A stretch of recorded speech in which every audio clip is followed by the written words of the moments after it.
Welcome everybody, my name is Marcus Stone, and in this video you will learn where you can find CTR in YouTube. So let's start. First, what you want to do is just click here on analytics, and now you're gonna see reach.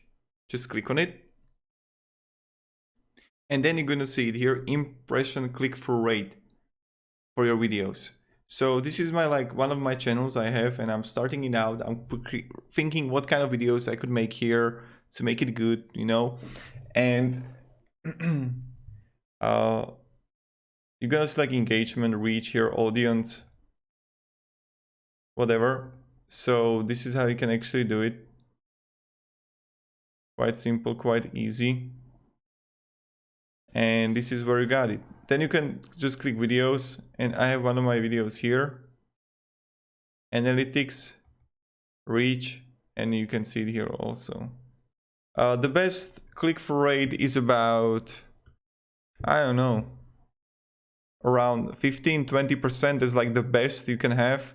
The average is from 2% to 10%. So thank you very much everybody for watching. Have a great day and see ya. Goodbye.